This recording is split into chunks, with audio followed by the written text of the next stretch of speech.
Bismillahirrahmanirrahim.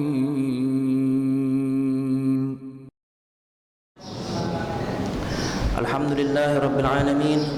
Assalatu wassalamu ala asyrafil anbiya wal mursalin wa ala alihi wa sahbihi ajma'in, amma ba'd. Ikhwati fillah rahimani wa rahimakumullah. Alhamdulillah, pada hari ini kita dapat berkumpul bersama di masjid tercinta kita, Masjid Nur Syah Dawud Paloh, dalam rangka kajian ilmu yang insyaallah nanti akan disampaikan oleh guru kita Ustadz Mukhtarom dengan tema kajian yaitu tafsir surat Al-Fatihah. Insyaallah nanti ada beberapa maklumat yang akan ana sampaikan sebelum kita memulai kajian. Yang pertama, para jamaah diharapkan dapat menjaga ketertiban dan kebersihan masjid selama kita mengikuti kajian. Yang kedua, insyaallah setelah tausiah dari Ustaz Muhtarom akan ada sesi tanya jawab yang mana nanti akan diberikan hadiah berupa kitabullah. Insyaallah ada 3 buah di sini. Sesi tanya jawab kita mulai setelah ada sesi pertanyaan.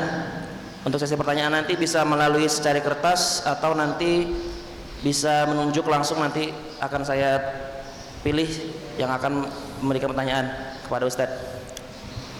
Baiklah, sebelum kita mulai kajian ilmu kita pada hari ini, insyaallah nanti bulan depan akan ada kajian berikutnya pada tanggal 28 Januari yang insyaallah nanti akan ada disampaikan oleh Ustadz Salim Mukhdar. Insyaallah kita berkumpul kembali di sini dan marilah kita mulai kajian ilmu pada hari ini. Dan kepada Al-Ustadz kami persilakan.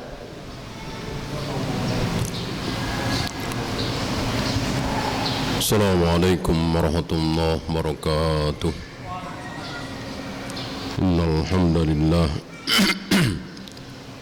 nahmaduhu wa nasta'inuhu wa nastaghfiruh wa na'udzu billahi min shururi anfusina wa min sayyiati a'malina. May yahdihillahu fala mudilla lahu wa may yudlil fala hadiya lahu. Asyhadu an la ilaha illallah wahdahu la syarika lah wa asyhadu anna Muhammadan abduhu wa rasuluhu wa ba'd. Ayuhal ikhwah, sebelum kita masuk ke pelajaran tafsir Al-Fatihah, sedikit tentang ilmu tafsir. Ilmu tafsir adalah ilmu yang sangat besar, bahkan yang paling besar. Kenapa? Karena dengan ilmu ini kita bisa tahu apa maunya Allah. Kan gitu. Ketika antum tahu apa maunya seorang gubernur, hebat antum. Ketika antum tahu apa maunya seorang presiden, seorang raja, hebat pasti antum. Hidupnya enak, sukses, pasti dia tahu kesukaan raja, maunya presiden. Ini Allah Rabbul Alamin. Maka sebuah keutamaan besar ketika seseorang tahu apa maunya Allah. Kan Allah menghendaki sesuatu dan Allah tidak menghendaki sesuatu, dan itu ada ilmunya. Lihat, ada orang yang baca ayat, baca Al-Quran, tapi maksudnya apa dia tidak tahu. Contoh sederhana, saya pernah bertanya kepada seseorang yang jauh dari ketaatan, kenapa Bapak biarkan istri Bapak tidak pakai jilbab? Kenapa Bapak biarkan anak-anak Bapak tidak sholat? Padahal Bapak suka sholat dan Bapak tahu sholat itu wajib. Perlu, bagus. Dia menjawab, saya sudah suruh. Saya suruh sekali nggak mau, 2 kali nggak mau, 3 kali nggak mau, sudah. Saya nanya, nggak dipaksa Pak? Enggak, kan nggak boleh. La ikraha fiddin. Gitu.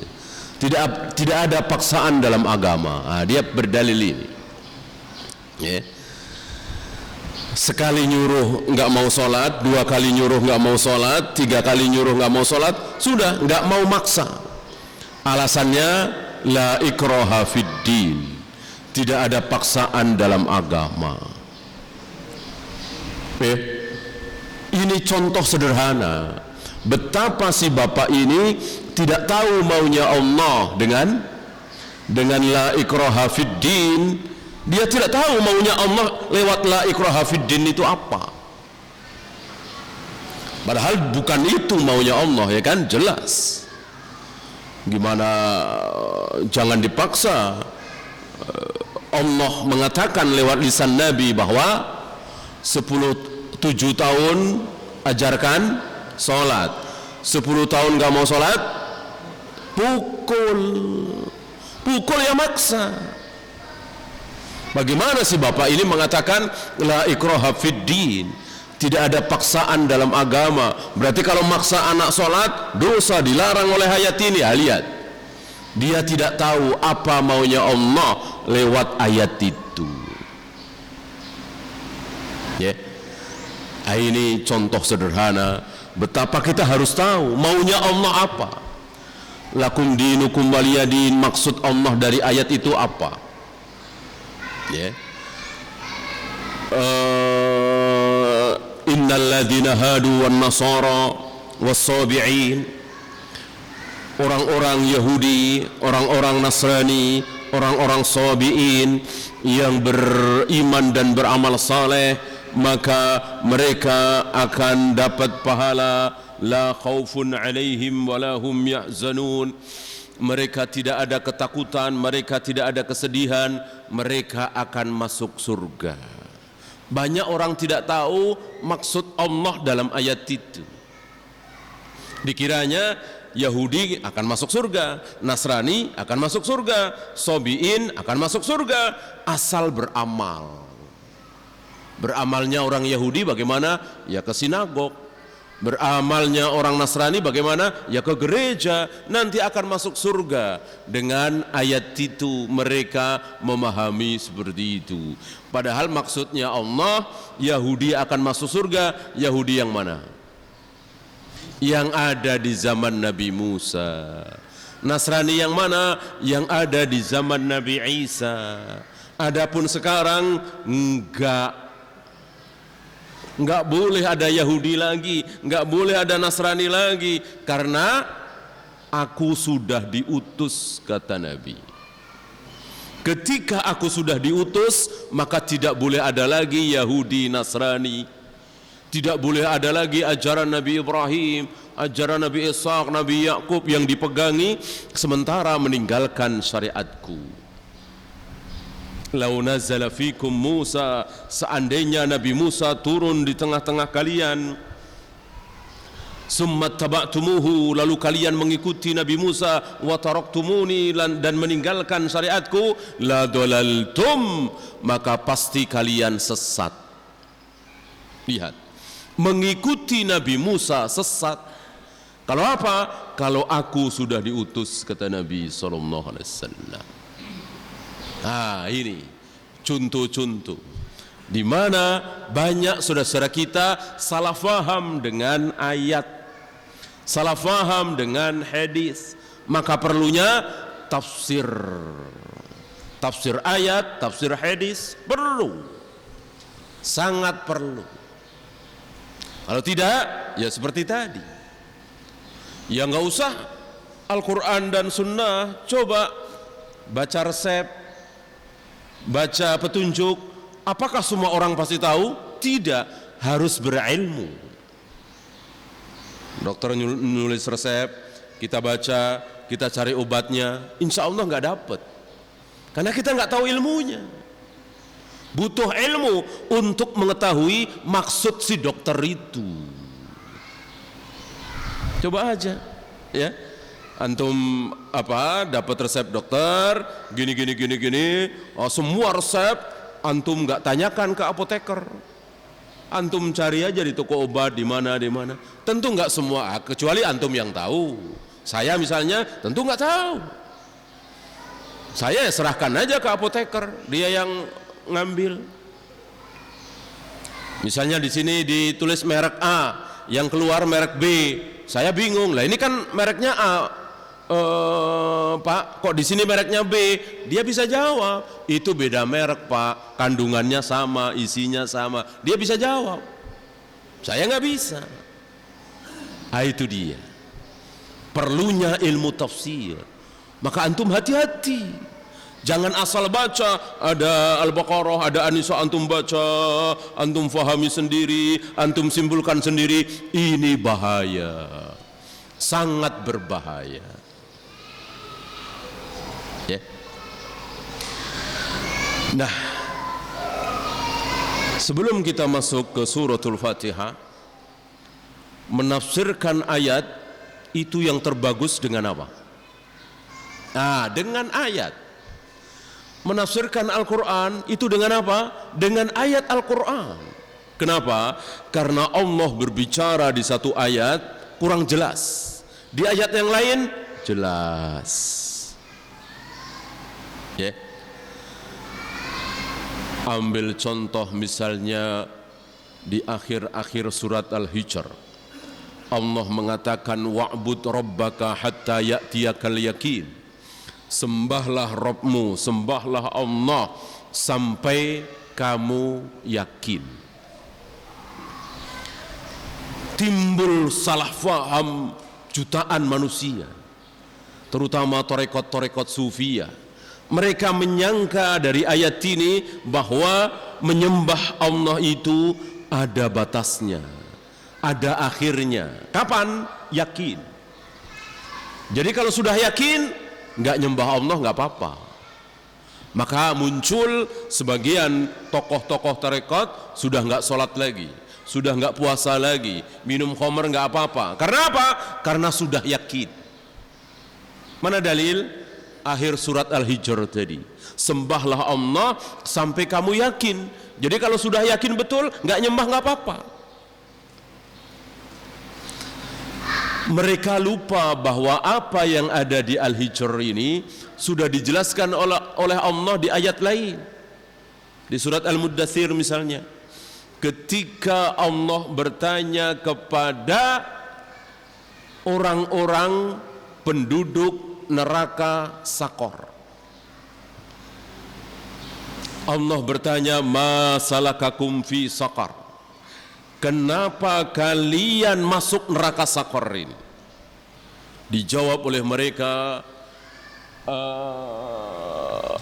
dulu kami tidak sholat, lam naku minal musallin, kami tidak memberi makan orang-orang miskin, kami bercampur aduk dengan orang-orang kafir, hatta atanal yakin, sampai kami mati. Mati itu disebut di sini yakin.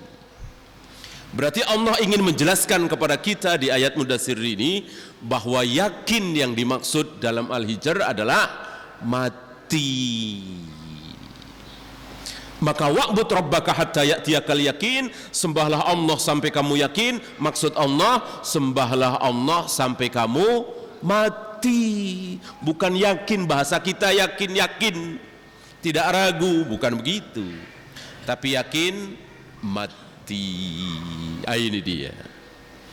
Ayat ditafsirkan oleh ayat. Firman Allah ditafsirkan oleh firman Allah sendiri.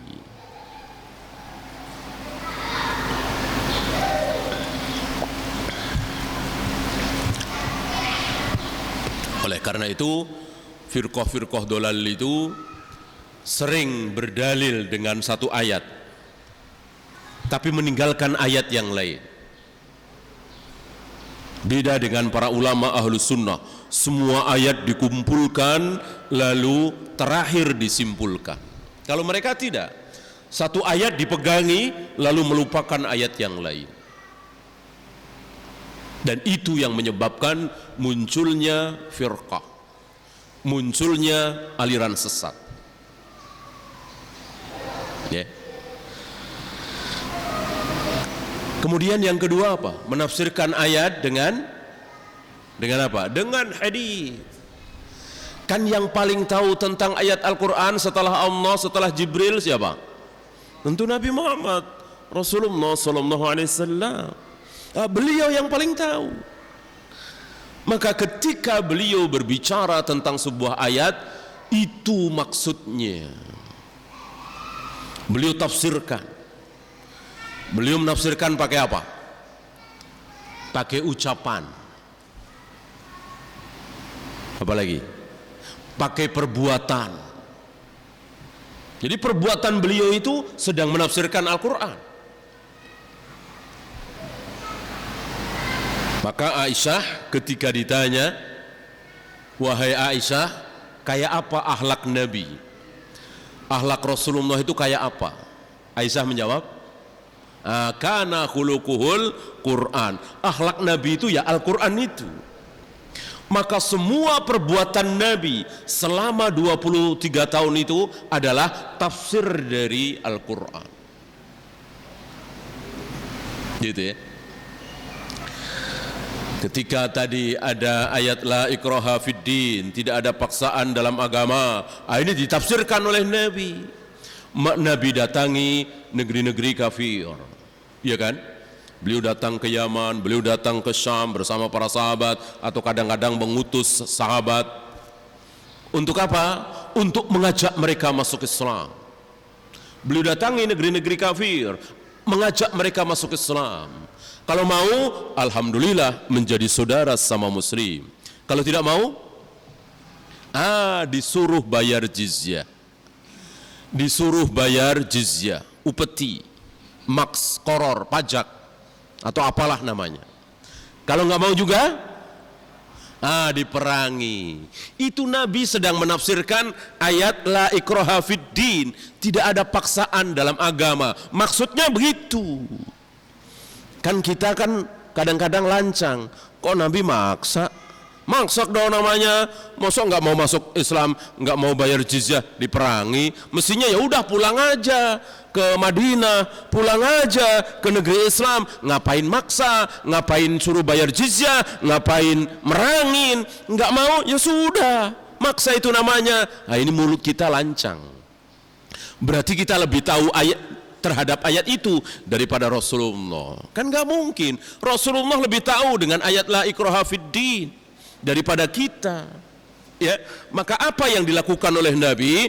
Datang ke negeri kafir, ngajak mereka masuk Islam, nggak mau nggak apa-apa, asal bayar jizyah, nggak mau bayar jizyah diperangi. Itu Nabi memahami ayat ini dan sedang mengamalkan ayat tersebut, la ikraha fiddin lakum dinukum waliyadin, dan seterusnya. Kan beliau lebih tahu, gitu ya.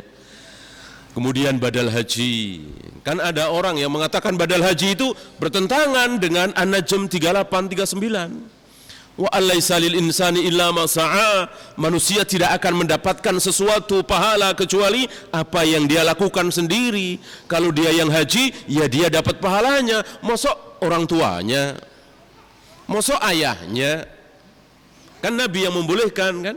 Ada seorang wanita bertanya kepada Nabi, ya Rasul, ayahku bernazar pergi haji, tapi beliau belum berangkat haji, beliau sudah wafat. Afa ahujju lahu, bolehkah aku menghajikan beliau? Nabi menjawab, boleh. Ayahmu sedang hutang kepada Allah, nazarkan hutang kan? Ketika ayahmu hutang kepada manusia, engkau yang wajib bayar. Sekarang ayahmu hutang kepada Allah, maka engkau lebih wajib lagi membayarnya. Oh, kok Nabi jadi melanggar ayat ini? Wa alaisa lil insani illa ma sa'a? Keliru. Nabi yang paling tahu tentang ayat itu. Wa alaisa lil insani illa ma sa'a. Manusia tidak akan mendapatkan pahala kecuali kalau dia sendiri yang melakukan atas usaha dia sendiri. Nabi tahu ayat itu daripada kita semua. Maka Nabi sedang menafsirkan ayat itu dengan perbuatan beliau, dengan ucapan beliau, boleh badal haji. Karena apa? Karena untuk ayah, orang tua. Karena anak adalah hasil usaha orang tua. Maka adanya anak itu karena usaha orang tua. Maka sholatnya anak, puasanya anak, umrohnya anak, hajinya anak. Orang tua dapat pahalanya apa tidak? Dapat. Kalau paman, bibi, enggak. Tetangga, enggak. Temen, enggak. Kan bukan usaha kita. Kita punya teman soleh, rajin sholat, ibadah, selalu sholat berjamaah di masjid. Kita mungkinkah kecipratan pahalanya? Tidak. Kecuali kita turut andil. Dia ke masjid karena kita yang ngajak. Dia ke masjid karena kita yang nunjuk itu masjid di situ, ya. Atau kita yang membelikan sarungnya, atau kita yang ngajarin dia sholat. Kan ada 3 jurusan. Ada 3 jurusan. Apa? Kita akan dapat pahala dari orang lain bisa asal melewati 3 jurus, 1 di antara 3 ini. Bisa. Fulan sholat, fulan jihad, fulan sedekah, saya enggak, tapi saya dapat pahalanya. Mungkinkah? Mungkin dari 3 jurusan. 1. Nah, 1 ilmu. Kita yang ngajarin dia.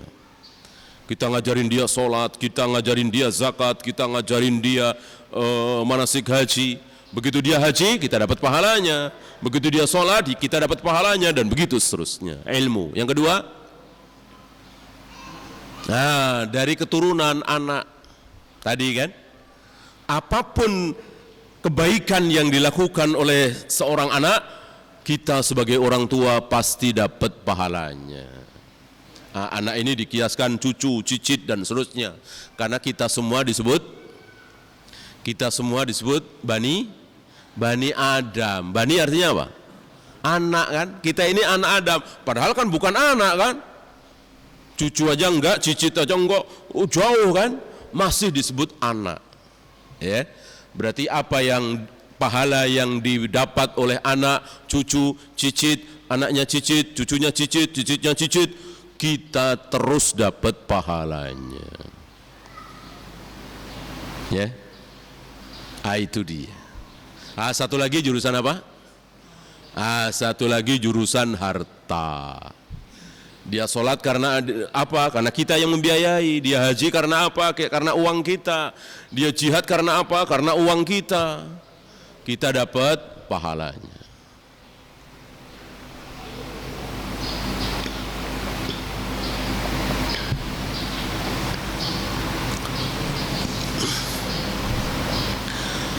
Itulah pertama dengan tafsir ayat dengan ayat. Yang kedua apa tadi? Ayat dengan hadis, ya, ucapan Nabi, perbuatan Nabi. Jadi sunnah Nabi, hadis itu bukan hanya ucapan Nabi, ya, tapi ada 4. Ucapan Nabi, perbuatan Nabi, apalagi diamnya Nabi. Nabi diem doang nih, tapi itu sunnah. Misalnya ketika para sahabat mengatakan taqabbalallahu minna wa minkum setelah salat Id, Nabi diem. Nabi enggak ikut-ikutan, Nabi diem. Berarti setuju, ini sunnah. Maka salah satu sunnah ketika kita selesai salat Id, Idul Fitri atau Idul Adha, saling mengucapkan taqabbalallahu minna wa minkum. Sunnah walaupun Nabi tidak melakukan. Sebab kalau bukan sunnah, bid'ah, salah, batil, tentu Nabi akan larang. Mustahil beliau mendiamkan sesuatu yang batil. Ya. Termasuk di hadapan beliau orang-orang mengatakan khairun nas ba'da nabiyihim Abu Bakar, thumma Umar, thumma Utsman. Sebaik-baik manusia setelah Nabi Muhammad, setelah para nabi adalah Abu Bakar, kemudian Umar, kemudian Utsman. Ucapan ini tidak diikuti oleh Nabi. Nabi nggak ikut-ikutan mengucapkan seperti itu, tapi didengar oleh Nabi dan Nabi diam. Berarti Nabi setuju bahwa manusia termulia setelah para Nabi adalah Abu Bakar, kemudian Umar, kemudian Utsman, dan begitu seterusnya. Satu lagi setelah diam, takririyah, hammiyah. Hammiyah, apa hammiyah? Keinginan Nabi, cita-cita Nabi, tapi belum terlaksana. Apakah itu sunnah? Iya. Apa misalnya? Puasa Tasu'ah, puasa pada 9 Muharram. Kan beliau dan para sahabat belum pernah puasa 9 Muharram. Tapi beberapa bulan sebelum wafat, beliau mengatakan, jika tahun depan aku masih hidup, aku akan berpuasa tanggal 9 Muharram. Tapi belum sampai 9 Muharram, beliau sudah wafat. Ya, tentu tidak bisa melaksanakan itu.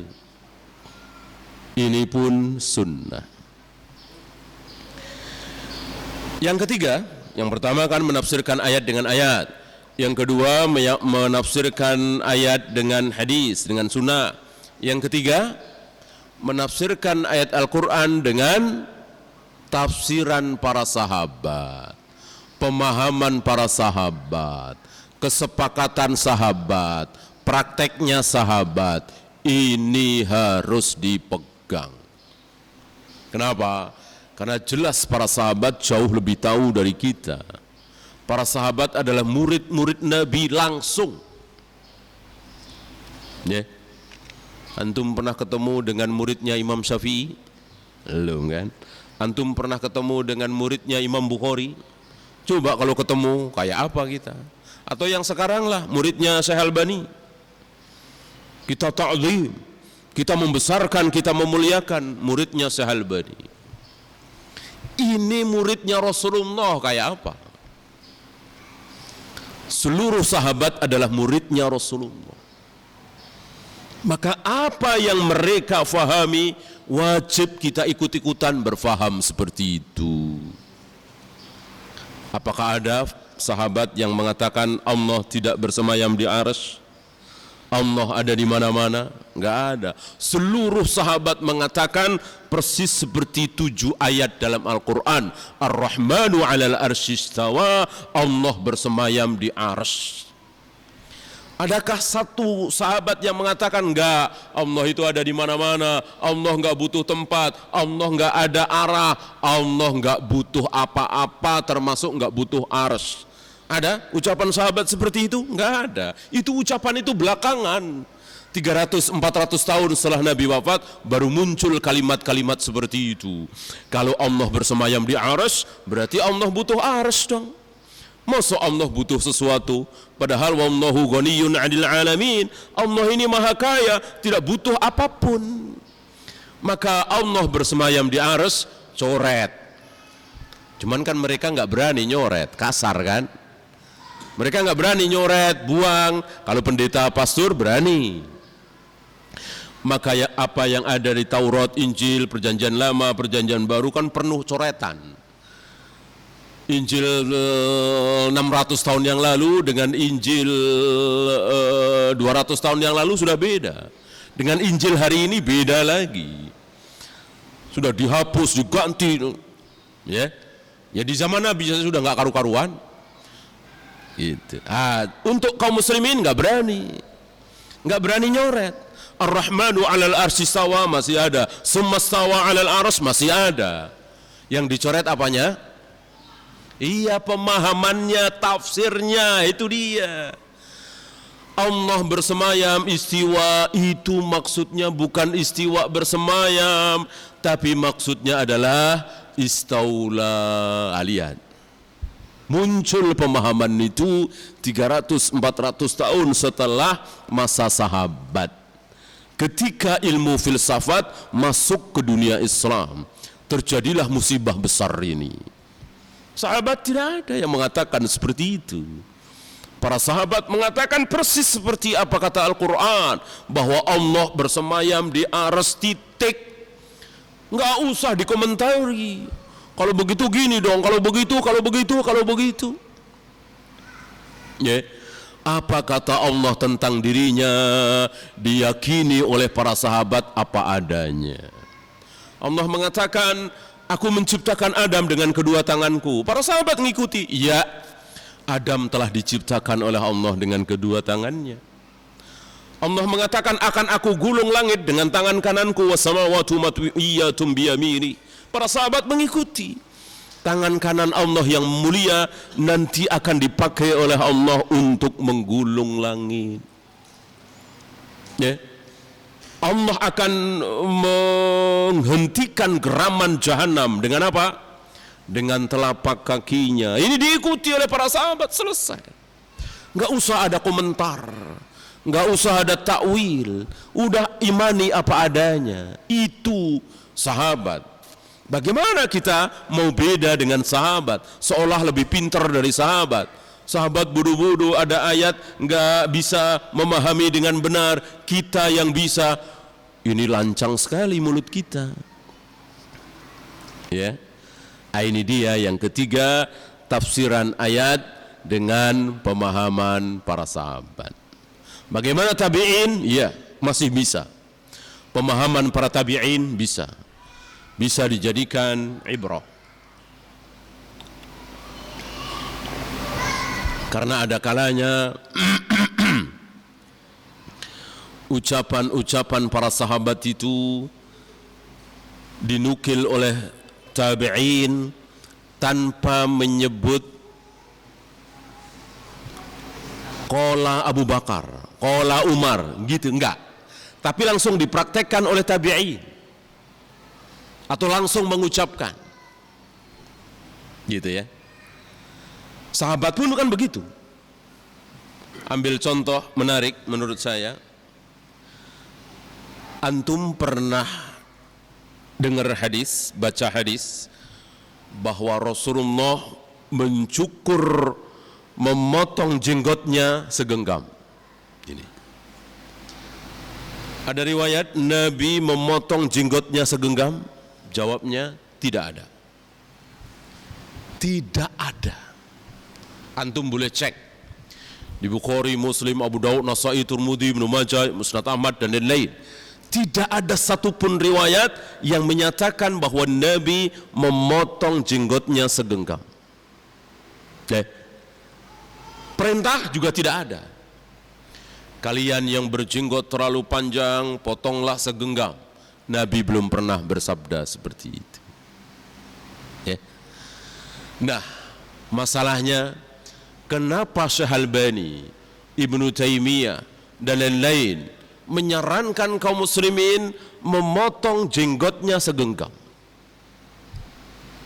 Jawabnya, karena melihat Abu Hurairah, Ibnu Umar, Ibnu Abbas, 3 sahabat yang mulia ini melakukannya. Gitu. Loh, kenapa melakukan padahal Nabi enggak melakukan? Jangan bilang Nabi enggak melakukan. Nabi tetap melakukan, tapi enggak ada riwayat. Loh, kok tahu? Kok enggak ada riwayat kok Nabi? Iya, karena enggak mungkin seorang Abu Hurairah, seorang Ibnu Umar, seorang Ibnu Abbas berani-beraninya menyelisihi Nabi. Ya, itu dia. Berarti husnudzon kita kepada para sahabat, husnudzon kita kepada Ibnu Abbas, Ibnu Umar, ya, Abu Hurairah. Kan nggak mungkin sahabat-sahabat ini menyelisihi Nabi. Nabi nggak pernah memotong segenggam, berani-beraninya Abu Hurairah memotong segenggam, nggak mungkin. Kenapa Abu Hurairah berani memotong seperti itu? Ibnu Umar juga, karena tahu Nabi juga memotong, cuma riwayat itu nggak sampai, nggak ditulis. Gitu. Ditambah keterangan bahwa apa yang dilakukan oleh Abu Hurairah, Ibnu Abbas nggak ada bantahan. Misalnya Ali bin Abi Thalib, oh nggak boleh, kalau itu haram, Nabi nggak pernah contohkan, nggak ada bantahan seperti itu. Kan tentu mereka tahu, ya, mereka memotong, ya kita aja tahu kan, kalau Abu Hurairah, Ibnu Abbas, Ibnu Umar memotong jenggotnya segenggam, kan kita tahu. Apalagi sahabat yang lain yang hidup semasanya tentu lebih tahu dari kita. Tapi nggak ada riwayat mereka membantahnya. Nah, ini sedikit contoh bahwa para sahabat lebih tahu tentang Nabi dari kita. Sebetulnya Nabi juga memotong segenggam, tapi nggak sampai riwayat itu ke kita. Yang sampai perbuatan Abu Hurairah, Ibnu Abbas, Ibnu Umar. Cukupkah? Cukup. Ya, maka sunnah memotong jenggot segenggam. Ya, sebenarnya sini, bukan di sini ya. Anda salah paham sini. Di sini ya, bukan di sini motongnya.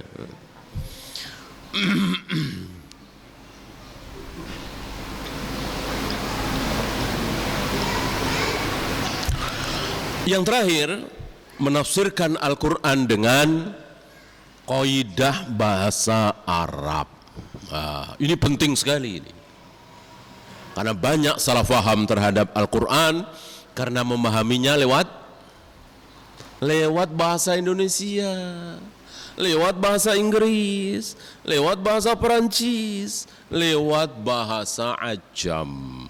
Karena masing-masing bahasa punya ketentuan sendiri-sendiri. Kalau ingin faham Al-Quran, ya tentu harus menguasai bahasa Arab. Kan Al-Quran bahasa Arab. Ketika diterjemahkan, sudah bukan Al-Quran lagi. Apakah terjemahan itu pasti tepat? Belum tentu. Ya nggak usah Arab ke Indonesia, Jawa ke Indonesia saja, berapa banyak kata-kata yang nggak bisa diterjemahkan. Ya, antum yang orang Jawa tentu tahu kunduran truk. Nah, coba bahasa Indonesia apa kunduran truk itu? Nggak ada itu, nggak bisa. Ya, ini sederhana banget kan? Apalagi Arab ke Indonesia banyak yang tidak bisa diterjemahkan, nggak bisa diterjemahkan. Satu-satunya cara agar faham harus tahu kaidah bahasa Arab. Ya, oleh karena itu orang Arab nggak bingung ketika ada ayat fasajadal malaikatu kulluhum ajma'in illa iblis. Para malaikat akhirnya semuanya mau sujud kepada Adam kecuali iblis. Apakah dengan kalimat ini orang Arab mengatakan bahwa iblis itu pasti malaikat? Jawabnya tidak. Yang mengatakan iblis itu bagian dari malaikat orang Indonesia. Karena kalimatnya kan seperti itu kan. Murid-murid masuk sekolah semua kecuali si Ahmad. Berarti Ahmad murid apa bukan? Murid, itu kaidah bahasa Indonesia. Murid-murid semua masuk sekolah kecuali si Ahmad. Ahmad bolos, absen. Berarti Ahmad ini pasti murid, cuman bolos. Itu kaidah bahasa Indonesia. Nggak mungkin murid-murid masuk sekolah semua kecuali Pak Guru. Ini kan bahasa Indonesia yang salah, aneh. Kalau bahasa Arab tidak aneh. Oleh karena itu kalimat fasajadal malaikatu kulluhum ajma'in, akhirnya semua malaikat mau sujud kepada Adam kecuali iblis. Kalau kaidah bahasa Indonesia, iblis malaikat bukan? Malaikat. Kalau mengikuti kaidah bahasa Indonesia, malaikat semuanya sujud kepada Adam. Iblis doang yang nggak mau sujud. Berarti iblis termasuk malaikat. Itu kalau kaidah bahasa Indonesia. Tapi karena ini kaidah bahasa Arab, tidak bisa disimpulkan seperti itu. Bisa malaikat, bisa tidak, tergantung keterangan lain. Ada keterangan lain bahwa iblis termasuk jin, kana minal jinni fafassaqa an amri rabbi. Bahwa iblis itu merupakan bagian dari jin, termasuk bangsa jin yang berbuat fasik. Ya. Ini sedikit contoh ya. Saya kira kita tidak berpanjang lebar di pembukaan ini, karena untuk sampai kepada serinci-rincinya tentu kita tidak ada waktu untuk masuk ke suratul Fatihah. Kita tinggalkan pembukaan, kita masuk ke suratul Fatihah. Diawali dengan apa surat Al-Fatihah? Diawali dengan Bismillahirrahmanirrahim. Bukan apa? Bukan a'udzubillahi minasyaitonirrajim. A'udzubillahi minasyaitonirrajim bukan ayat. Antum boleh cek dari mulai Al-Baqarah, Ali Imran, An-Nisa, Al-Maidah, Al-An'am, Al-A'raf terus sampai terakhir An-Nas, antum tidak akan dapati satu ayat yang berbunyi a'udzubillahi minasyaitonirrajim. Karena a'udzubillahi minasyaitonirrajim bukan ayat. Tapi kenapa dibaca?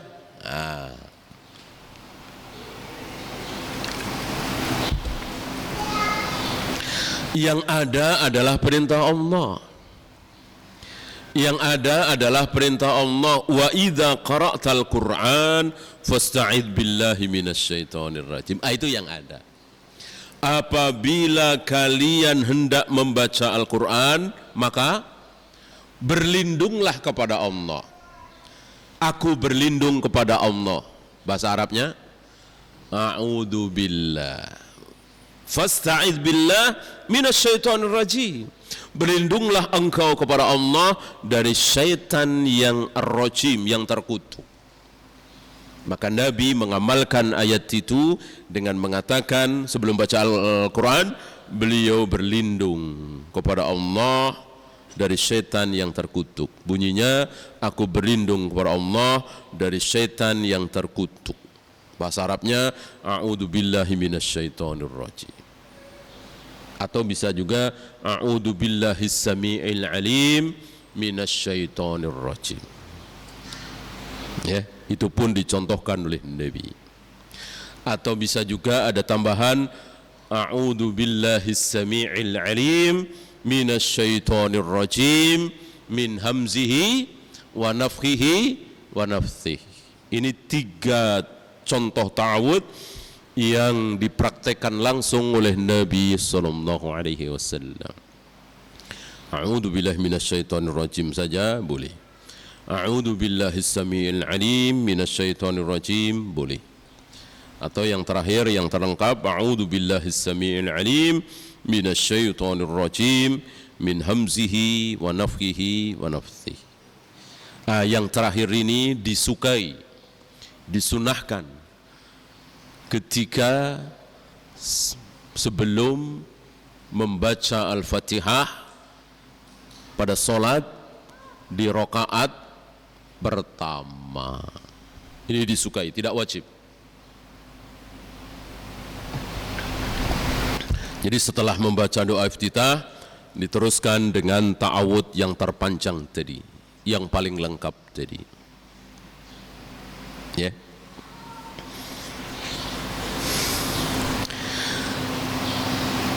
Bismillahirrahmanirrahim. Sebagian ulama mengatakan ini adalah ayat pertama dari surat semuanya. Gitu. Jadi bukan hanya Al-Fatihah. Ayat pertama dari surat Al-Baqarah apa? Bismillahirrahmanirrahim. Ayat pertama dari surat Ali Imran apa? Bismillahirrahmanirrahim. Ayat pertama dari surat An-Nisa, Al-Maidah, Bismillahirrahmanirrahim. Semua An-Nas, Al-Falaq, kecuali At-Taubah atau Al-Bara'ah, surat yang ke-9 itu tidak diawali dengan Bismillahirrahmanirrahim. Ya. Tapi ini masih khilaf. Ya. Salah satu pendapat ulama. Dan kenyataan seperti itu. Boleh enggak antum baca Al-Baqarah habis ta'awudz langsung alif lam mim dzalikal kitabul la raiba fihi hudal lil muttaqin? Boleh apa tidak? Boleh apa tidak? Enggak boleh, harus pakai Bismillahirrahmanirrahim. Gitu. Kecuali antum baca Al-Baqarah ayat 101. Kemarin baca Al-Baqarah sampai ayat 100. Sekarang diteruskan 101. Pakai Bismillahirrahmanirrahim apa tidak? Tidak. Cukup ta'awudz saja. Ya. Oleh karena itu secara praktek benar. bahwa ketika kita membaca surat manapun dari awal, tentu harus diawali dengan Bismillahirrahmanirrahim. Ya.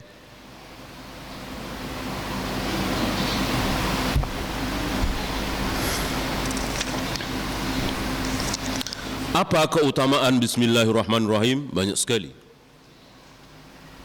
Kata Nabi, kullu amrin dzibalin la yubda'u fihi bi bismillah fahuwa aqta. Barang siapa yang melakukan perbuatan yang baik tapi tidak diawali dengan bismillah atau bismillahirrahmanirrahim, maka terputus kebaikannya. Walaupun itu baik silaturahim, walaupun itu baik makan, minum, kan baik, wudu, kan baik, tetapi tidak diawali dengan bismillah, maka akan berkurang kebaikannya, terputus keberkahannya. Maka semuanya, makan, minum, tanda tangan, nyelah motor, ngidupin mesin, ya, nyalain komputer, nyalain handphone, semuanya bismillah. Yang baik tentunya, yang buruk nggak usah diajarin, ya. Saya kira nggak ada antum mau berantem mukul bismillah, bismillah. Saya kira nggak ada, karena dia sadar sedang berbuat buruk, emosi, ya kan, ya, atau mau mencuri, apalagi mau nipu, ya kan. Bahkan yang paling sederhana apa? Ngerokok. Gitu. Kan banyak di antara antum yang asal makan baca bismillah, asal mau minum baca bismillah, begitu ngerokok enggak, ya, enggak. Padahal enggak ada yang larang itu. Ini barangkali fitrah, ya. Allah beritahukan kepada manusia lewat fitrah bahwa rokok itu enggak baik, rokok itu haram, rokok itu mendatangkan dosa. Maka seorang yang lihat kakek-kakek kita, bapak-bapak kita yang masih pada ngerokok karena nggak tahu kalau itu haram, maka tetap saja nggak ada yang baca bismillah. Padahal kalau makan minum selalu baca bismillah, gitu ya. Sedikit permasalahan sebetulnya bismillah apa bismillahirrahmanirrahim. Nah, di sini ada pembahasan. Kita tidak boleh baca bismillahirrahmanirrahim, cukup baca bismillah saja. Kalau apa? Kalau Rasulullah mencontohkan hanya bismillah, gitu. Kalau Rasulullah mencontohkan bismillahirrahmanirrahim, ya kita bismillahirrahmanirrahim. Tapi kalau Nabi mencontohkan bismillah, jangan diteruskan. Karena contoh dari Nabi adalah yang terbaik. Apalagi kalau Nabi memerintahkan bacalah bismillah, berarti tanpa ar-Rahman ar-Rahim. Kapan? Ketika mau makan, ketika mau minum, ketika mau wudu. 3 perbuatan ini dicontohkan oleh Nabi cukup membaca bismillah. Tidak ada riwayat dari beliau membaca bismillahirrahmanirrahim ketika mau makan, mau minum, mau wudu dan seterusnya. Tentu ini yang terbaik. Dan menambah dari apa yang Nabi contohkan namanya apa? Menambah dari apa yang Nabi contohkan namanya apa? Bid'ah. Bid'ah, ya. Jadi itu jelas bid'ah. Kecuali yang beliau tidak contohkan, tanda tangan, nyelah motor, nyalain komputer, ngidupin mesin, kan Nabi nggak contohkan itu. Maka bismillah boleh, bismillahirrahmanirrahim boleh. Adapun yang Nabi contohkan bismillah, kita wajib pakai bismillah saja. Jangan menambah lafaz ar-Rahman, jangan menambah lafaz ar-Rahim. Ya.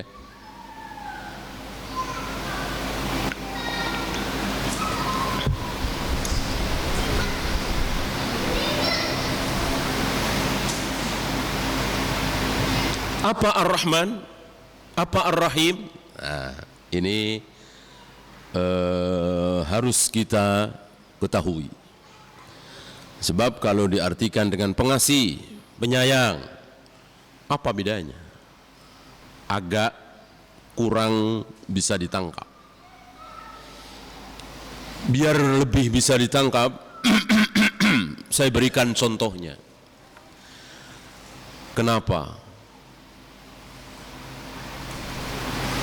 orang-orang yang membantai kaum muslimin di Myanmar, di Syria, Allah biarkan hidup gitu. Bahkan tidurnya nyenyak, makannya enak, padahal tentu Allah marah kan, kekasihnya, hambanya yang sedang sholat, yang sedang adzan dibantai, apa nggak marah Allah? Tapi kenapa Allah nggak langsung matikan saja, padahal kalau Allah mau matikan mau kecil sekali, nggak usah hitungan bulan, hitungan hari, hitungan menit, hitungan detik. Bahkan saat ini juga Bashar dan pasukannya hancur, Myanmar dan tentara-tentaranya hancur, bahkan Yahudi Nasrani hari ini binasa, hancur, Islam menang berkibar. Bisakah Allah lakukan itu? Bisa sekali, kecil sekali bagi Allah. Nah pertanyaannya, kenapa tidak? Kenapa Allah biarkan orang-orang kafir nggak pernah sholat, nggak pernah puasa, nggak pernah mandi junub, mencaci maki Allah dan Rasulnya, tidurnya nyenyak, makannya enak? Jawabnya, karena Allah mempunyai sifat Ar-Rahman. Gitu. Allah mempunyai sifat Ar-Rahman. Jadi yang diberi oleh Allah, yang dibikin nikmat oleh Allah, yang dibikin kaya oleh Allah, dibikin sehat, dibikin sukses oleh Allah, siapa? Siapapun. Tidak ada hubungannya beriman apa kafir, taat apa ahli maksiat. Ahli maksiat Allah bikin segar bugar, sehat walafiat, mungkinkah? Mungkin. Yang taat malah Allah bikin sakit-sakitan, mungkin? Mungkin. Inilah sifat Ar-Rahman. Gitu ya. Oleh karena itu saya nanya, di neraka nanti ada nggak orang kafir yang dapat air gitu kan? Sebulan sekali, kasihanlah siksa mulu, dapat air nih sebotol nih, minum nah. Ada nggak? Nggak ada. Nggak ada. Nggak sebotol dah, seteguk nggak ada, setetes nggak. Jadi betul-betul nggak dapat apa-apa, nggak air, nggak makan, nggak istirahat, nggak tidur, apalagi ya, bahkan terakhir nggak bisa mengadu, ya kan? Awalnya kan penduduk neraka itu masih bisa cerit-cerit, masih bisa teriak-teriak, kan lumayan, walaupun sedikit sekali, setidaknya bisa mengurangi rasa sakit, ya kan? Aduh, ucapan aduh ini bisa mengurangi. Oleh karena itu orang yang sakit kan otomatis kan, nah itu walaupun sedikit berkurang. Itu awalnya. Satu ketika Allah mengatakan kepada penduduk neraka, diam kalian, diam. Maka diam semua, sudah tidak bisa menjerit, sudah tidak bisa mengadu, mengeluh, ya Allah saya nyesel ya Allah, udah nggak bisa lagi, habis. Tinggal semakin khusyuk dalam siksaan, semakin konsentrasi merasakan siksaan itu, waliyadzubillah. Itulah neraka, itulah jahannam. Ya. Dan itulah yang akan diterima oleh orang-orang yang hari ini kafir, yang hari ini membantai kaum muslimin, yang hari ini dengan sombongnya, dengan pongahnya mencaci maki Allah dan Rasulnya. Kalau mereka tidak mau bertaubat masuk Islam, itu yang akan mereka terima. Kenapa? Itulah sifat Ar-Rahim. Ya. Sementara yang di surga luar biasa. Antara bumi dengan langit, antara timur dengan barat, ya. Yang di neraka disiksa habis-habisan, yang di surga luar biasa. Tidak ada kewajiban sedikit pun, nggak ada. Wajib ini, wajib itu, wajib melakukan ini, nggak ada. Semua bebas sebebas-bebasnya, nikmat senikmat-nikmatnya, lezat selezat-lezatnya. Bahkan sesuatu yang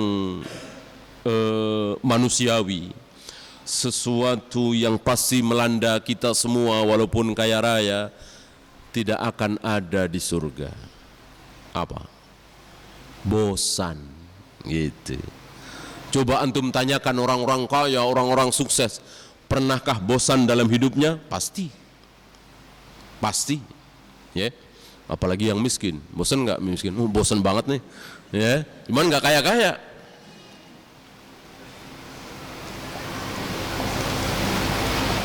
Yang kaya itu ada rasa bosan, gitu. Maka kan kita lihat orang kaya itu aneh-aneh kan? Orang-orang kaya terutama yang kafir itu aneh-aneh, ya. Dengan zina, dengan ini udah bosan, udah nggak merasakan kelezatan, maka dibikin aneh-aneh. Yang disiksa dulu lah, yang apa, aneh-aneh. Ya. Jadi kalimat bosan itu ada di dunia ini, siapapun. Adapun di surga tidak ada. Ya. Bosan, nggak ada bosannya. Gitu. Kayak apa itu? Maka diriwayatkan, walaupun ini diperselisihkan, ada orang yang duduk-duduk santai gitu. Duduk-duduk santai sambil mendengarkan musik-musik surga, ditemani bidadari cantik, pemandangan yang luar biasa, udara yang nikmat, sejuk, kiri kanan makanan, nikmat, diam, nggak bosan-bosan, ya. Dia nggak sadar, sudah berapa? Sudah 40 tahun. Begitu 40 tahun. Karena nggak ada rasa bosan dan nggak ada kewajiban, ya, dan nggak ada tidur, jadi nggak ada terkungkung oleh waktu. Jadi menghabiskan waktu untuk bersenang-senang. Ya. Wa fi dzalika falyatanafasil mutanafisun. Kesitulah mestinya kita berlomba. Berlomba masuk ke situ, bukan di sini. Kita berlomba bukan di sini. Berlomba mengejar karir, berlomba mengejar jabatan, berlomba supaya bisnisnya paling sukses. Itu yang kita lihat, orang-orang kafir berlomba seperti itu. Kaum muslimin berlomba menuju ke sana. Karena antum tahu, perlombaan antara Umar dengan Abu Bakar. Umar mau mengejar ketertinggalan dari Abu Bakar dan tidak bisa. Jadi menunjukkan bahwa para sahabat itu berlomba. Wa fi dzalika falyatanafasil mutanafisun. Nah, kenapa yang muslim luar biasa dibikin lezat, yang kafir luar biasa dibikin sengsara oleh Allah di neraka? Jawabannya ini, Allah mempunyai sifat Ar-Rahim. Ya. Maka sebagian ulama memahami ini Ar-Rahman di dunia, Ar-Rahim di surga. Ya.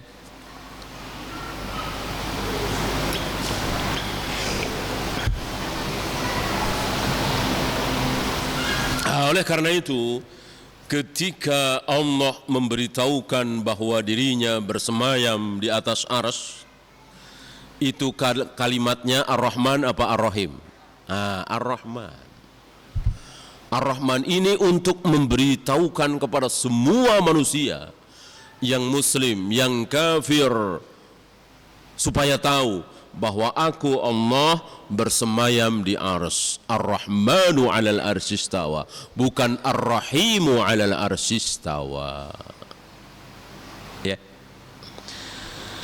Bolehkah kita namakan anak kita, yayasan kita, masjid kita, organisasi kita dengan Ar-Rahman? Boleh apa tidak? Tidak boleh. Ar-Rahim?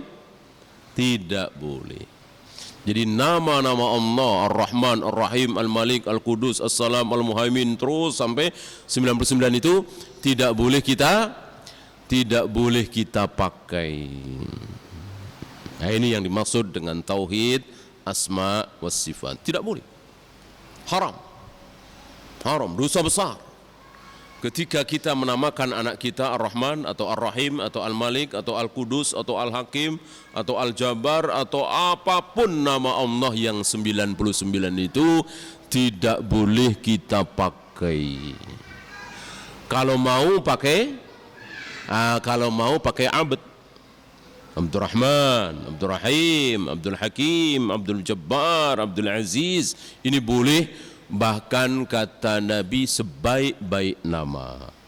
Abdullah, Abdul Rahman. Sebaik-baik nama adalah Abdullah, Abdul Rahman. Ya. Setelah para sahabat mendengar sabda Nabi bahwa sebaik-baik nama adalah Abdullah, maka para sahabat berlomba memberi nama anak mereka dengan Abdullah. Ini luar biasa ketaatan para sahabat, semangat mereka dalam meraih kebaikan, tidak peduli masalah teknis. Kalau masalah teknis kan jadi agak ribet kan, masuk nama Abdullah semua, gimana manggilnya? Para sahabat nggak peduli. Oleh karena itu para ulama ahli hadis mencatat sahabat dan anak-anak sahabat yang bernama Abdullah ini tercatat 100 lebih. 100 lebih. Ya. Ada Abdullah bin Abbas, Abdullah bin Umar, Abdullah bin Amr bin As, bahkan Abdullah bin Abdullah. Sudah bapaknya Abdullah, anaknya Abdullah juga. Ada kan? Abdullah bin Ubay, ya. Walaupun ayahnya ini tokoh munafik.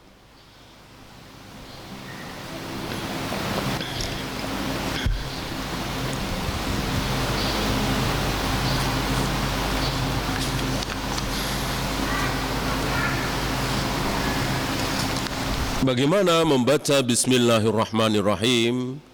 Apakah ada larangan di saat-saat tertentu? Jawabnya ada. Ada.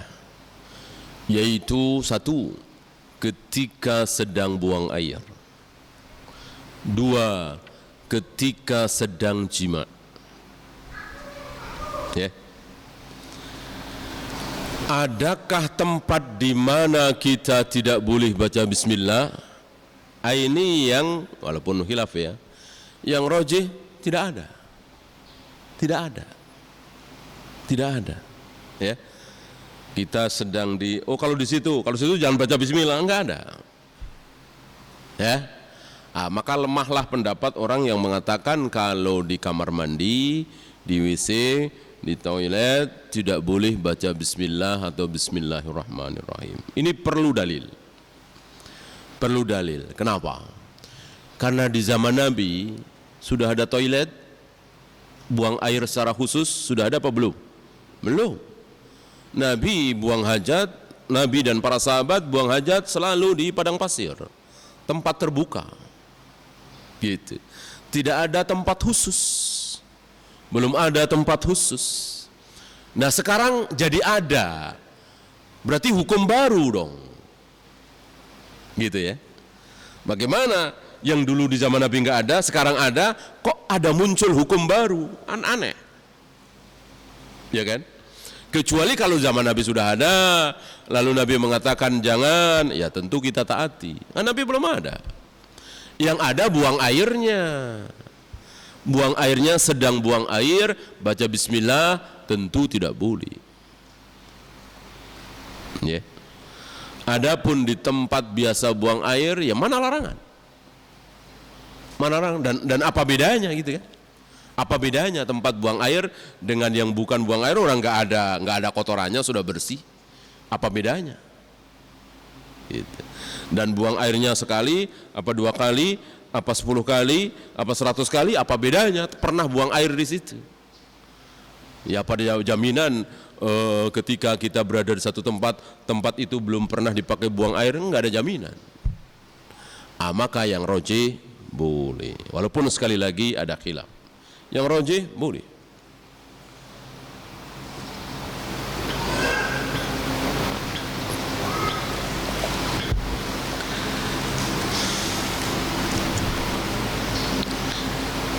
Sebelum kita lanjutkan alhamdulillahirabbil-alamin, saya bacakan satu riwayat.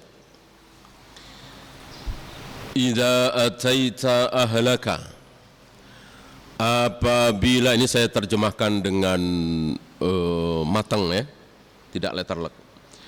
Apabila engkau berniat mendatangi istrimu, mau jima, fasammillah, maka sebutlah nama Allah, yaitu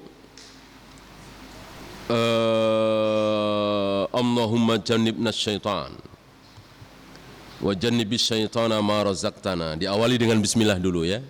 Bismillah, Allahumma jannibna syaitan, dan seterusnya. Fa innahu in wujida laka waladun, jika dari jima itu menghasilkan anak, maka anak itu tidak akan dimudaratkan oleh syaitan. Saya kira hadis ini masyhur, ma'ruf, antum tahu. Yang belum tahu barangkali fawaid dari hadis ini.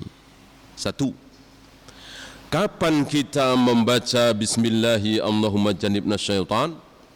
Jawabnya, ketika pertama kali kita berniat mau menjima istri kita.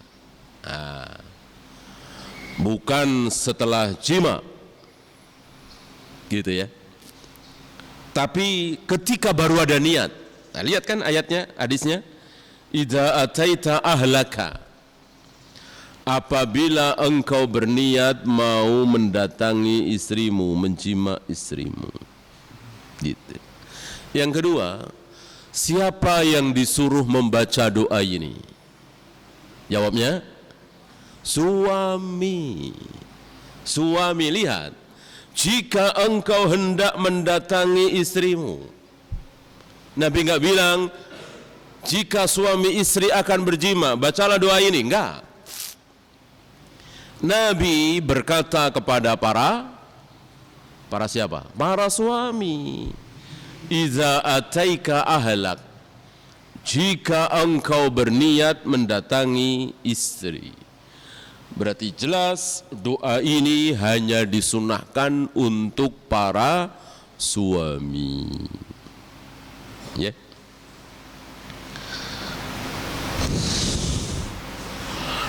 Jika dari jima itu menghasilkan anak, maka anak itu tidak akan dimudaratkan oleh syaitan. Berselisih para ulama, apa yang dimaksud ini? Apakah tidak digoda oleh syaitan? Mustahil. Tidak ada manusia yang tidak digoda oleh syaitan, hatta para nabi, para rasul. Ya. Bahkan seluruh manusia ketika lahir dia disentuh pinggangnya oleh syaitan, kecuali Nabi Isa dan ibunya Maryam. Dua manusia ini tidak disentuh oleh syaitan. Berarti Rasulullah, Ibrahim, Ismail, semua, kita semua disentuh, kecuali Maryam dan Nabi Isa. Digoda tentu. Lalu apa maksud tidak dimudaratkan oleh syaitan? Tafsirannya adalah tidak kafir. Karena mudarat terbesar dari syaitan, iblis, adalah kafir. Bahwa dia berzina, minum khamr, berjudi, tidak sholat, tidak puasa, ini mudarat yang lebih kecil. Mudarat terbesar dari setan, dari iblis kepada manusia adalah kafir. Ini. Tafsiran kedua, ahli maksiat. Ahli maksiat. Tafsiran ketiga, kesurupan. Ya. Kan orang kesurupan kan dimudaratkan oleh setan. Siapa yang bikin dia kesurupan? Tentu setan, jin kan? Ini tafsiran-tafsiran yang ada.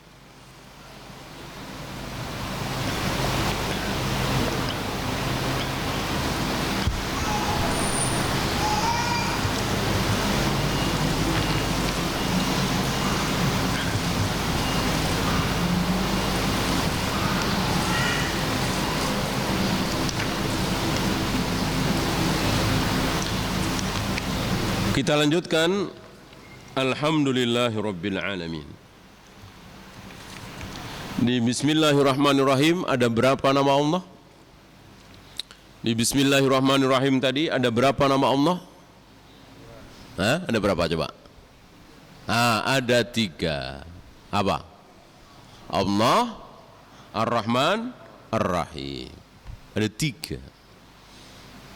Jadi Allah dengan Ar-Rahman, dengan Ar-Rahim, dengan Al-Malik, Al-Qudus itu sejajar, sama-sama nama Allah. Maka untuk menyebut Allah boleh dengan Allah, boleh dengan Ar-Rahman, boleh dengan Ar-Rahim, bebas. Kalau penyebutan. Kalau ibadah tentu tidak. Asyhadu an la ilaha illallah, kita ganti asyhadu an la ilaha illar rahman, tentu tidak boleh karena ini masuk ibadah. Ketika sholat, ketika azan, ketika qomat gitu. Adapun ketika berbicara dalam sebuah kalimat boleh. Boleh. Ya. Demi zat yang jiwaku ada di tangannya. Siapa? Allah kan? Tapi enggak ada kata-kata Allah, ini boleh. Kan itu bukan ibadah, untuk menjelaskan saja. Demi zat yang jiwaku ada di tangannya. Karena jiwa kita semua ada di tangan Allah. Ya.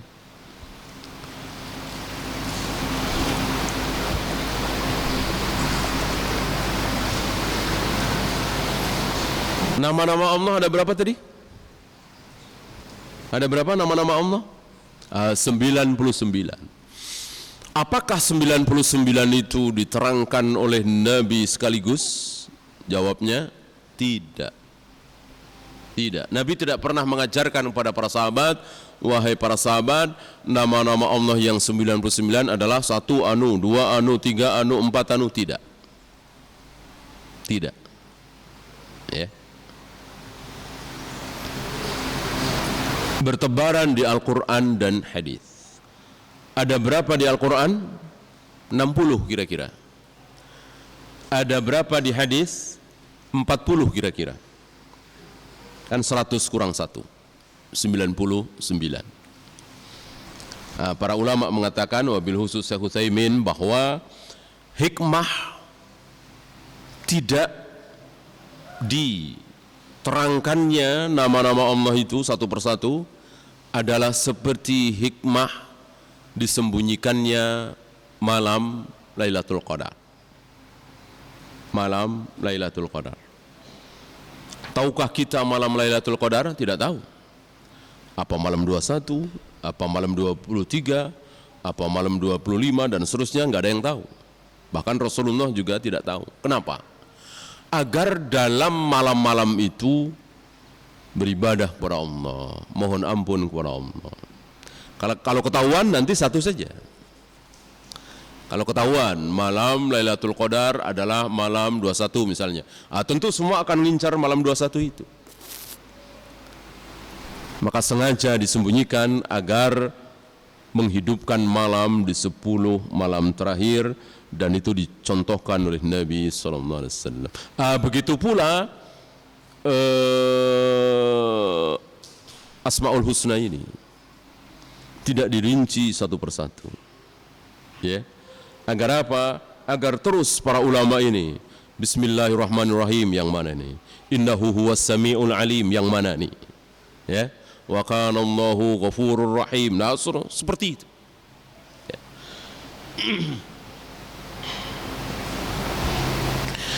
Ya, kita lanjutkan. Alhamdulillahirabbil alamin.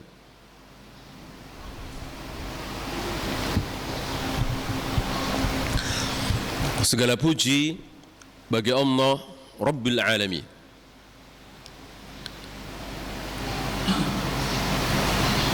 Di sini alhamdu memakai alif lam. Antum yang belajar bahasa Arab tentu tahu. Yang pakai alif lam disebut ma'rifat. Bukan nakirah. Kenapa di sini memakai ma'rifat? Dijelaskan oleh beliau di sini bahwa seluruh pujian adalah milik Allah. tidak berhenti di si A, si B. Si A ini cerdas sekali, pintar sekali. Taruhlah Pak Habibie misalnya, cerdas. Kita puji beliau. Maka jangan berhenti di Habibie. Ya, karena yang menciptakan kecerdasan otak Pak Habibie ini siapa? Allah. Gitu. Kembali ke Allah. Ketika kita memuji kecerdasan Imam Syafi'i, kekuatan hafalan Imam Bukhari. Imam Bukhari itu pernah ditanya oleh Muhammad bin Yahya, ya Syekh, si A gimana? Oh, dia suka bohong. Kalau si B gimana? Oh, dia nggak kuat hafalannya. Oh, si C gimana? Oh, kalau dia kuat hafalannya. Oh, si D. Ada ratusan ditanya, itu jawabnya kayak sedang baca kul huwallahu ahad, Allahu samad, lam yalid walam yulad walam yakul lahu kufuwan ahad, kul huwallahu ahad, Allahu samad. Artinya enteng sekali, mudah sekali, hafal sekali. Padahal itu ratusan manusia ditanyakan ke Imam Bukhari, si A gimana, si B gimana, si C gimana. Imam Bukhari menjawabnya seolah Imam Bukhari sedang baca kul huwallahu ahad. Enggak ada yang salah. Masuk baca kul hu salah? Ya. Ini persaksian dari seorang ulama besar, Muhammad bin Yahya, yang di kemudian hari ada sedikit perseteruan. Ya. Ini dia. Nah, ketika kita memuji Imam Bukhari, daya hafalnya luar biasa, kita tidak berhenti kepada Imam Bukhari. Karena Imam Bukhari tidak sendiri kan. Imam Bukhari seperti itu karena ada yang bikin. Ada yang menjadikan Imam Bukhari secerdas itu, sekuat itu hafalannya. Siapa? Allah Rabbul Alamin. Nah itu. Jadi segala pujian kembali ke Allah, kembali ke Allah. Apalagi diri kita. Banyak kita yang lupa. Ya. Bapak bisnis baru 3 tahun sudah sukses seperti ini. Apa rahasianya ya? Oh, karena saya ulet, saya sabar. Berhenti di situ, jangan. Ya, berhentilah di Allah. Katakan, ini kehendak Allah. Allah berikan kepada saya kesabaran, keuletan. Gitu ya. Bapak baru 2 tahun sudah jabatannya sudah tinggi, meninggalkan yang lain, menyalip yang lain. Apa kita jawab? Kembalikan ke Allah, kembalikan kepada Allah. Jangan berhenti di diri kita. Bahwa itu karena keuletan kita, karena kesabaran kita, karena ketekunan kita. Tidak salah. Tapi siapa yang bikin kita tekun siapa? Yang bikin kita sabar ulet siapa kalau bukan Allah? Apa ada orang yang nggak pingin tekun, nggak pingin ulet, nggak pingin sabar? Nggak ada. Semua orang pingin seperti itu, tapi tidak bisa, tidak sanggup. Apa ada orang nggak mau cerdas? Nggak ada. Saya nggak mau cerdas, saya nggak mau pintar, saya mau bodoh aja. Nggak ada. Semua orang ingin pintar, ingin cerdas, tapi tidak diberi oleh Allah. Iya kan? Bahkan ayahnya cerdas sekali, anaknya bodoh sekali. Adakah? Ada. Atau sebaliknya. Ini semua kehendak Allah. Jadi pujian itu pulangkan kepada Allah, pulangkan kepada Allah, pulangkan kepada Allah. Gitu. Beda kalau keburukan, jangan. Ya, kalau keburukan jangan. Ya. Bapak S1 ini berapa tahun? 9 tahun. S1 ini 9 tahun. Kok begitu Pak? Memang maunya Allah begitu. Nah, jangan. Ya, jangan pulangkan kok, pulangkan di sini pasti ada kan? Ya. Ya mungkin karena saya kurang tekun ya, kurang sabar, saya main mulu gitu. Maka S1 selesai 9 tahun. Pulangkan ke diri kita. Dan insya Allah ada itu. Ya memang otak saya nggak mampu gitu. Jangan dikembalikan kepada Allah. Walaupun benar, tapi tidak benar, memang benar. Yang bikin dia IQ-nya rendah, yang bikin dia kurang sabar, kurang ulet, tentu Allah. Tapi nggak sopan. nggak akhlak, nggak adab. Contohnya Nabi siapa? Nabi Ibrahim. Nabi Ibrahim. Ketika Nabi Ibrahim ditanya oleh Raja Namrud itu, ente nyembah Allah, menuhankan Allah, Allah itu siapa? Dijawab oleh Nabi Ibrahim, Allah yang menghidupkanku, yang memberikan rizki kepadaku, yang baik-baik disebut. Lalu ada yang buruk. Apa? Sakit. Wa idza maritu fahuwa yasfini. Dan ketika aku sakit, Allah lah yang menyembuhkan aku. Lihat, Nabi Ibrahim enggak bilang ketika Allah bikin aku sakit, maka setelah itu Allah bikin aku sembuh. Enggak. Padahal kan betul kan? Yang bikin sakit beliau siapa kalau bukan Allah? Tapi enggak diucapkan, tidak dibesarkan, tidak dinisbatkan kepada Allah. Sakitnya itu dinisbatkan kepada diri beliau. Kan sakit enggak baik. Maka Nabi Ibrahim mengatakan, wa idza maritu fahuwa yasfini. Jika aku sakit, maka Allah lah yang menyembuhkan aku. Sembuhkan baik, dinisbatkan kepada Allah. Sakit tidak baik, dinisbatkan kepada dirinya sendiri. Ya, jelas ya.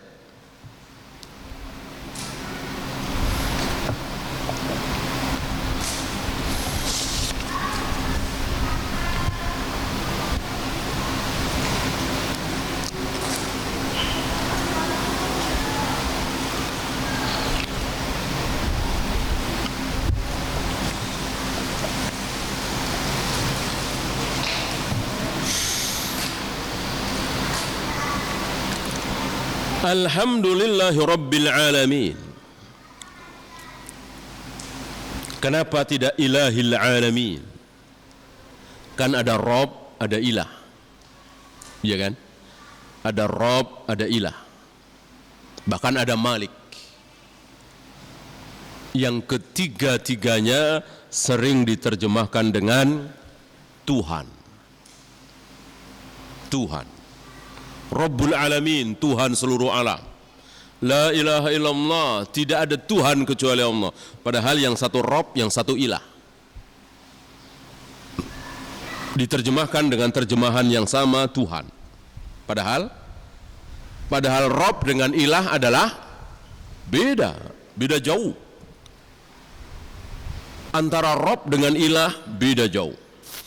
Saking jauhnya perbedaan antara Rabb dengan Ilah, ketika Abu Jahal, Abu Lahab dinyatakan bahwa Allah itu satu-satunya Rabb, Abu Jahal, Abu Lahab terima.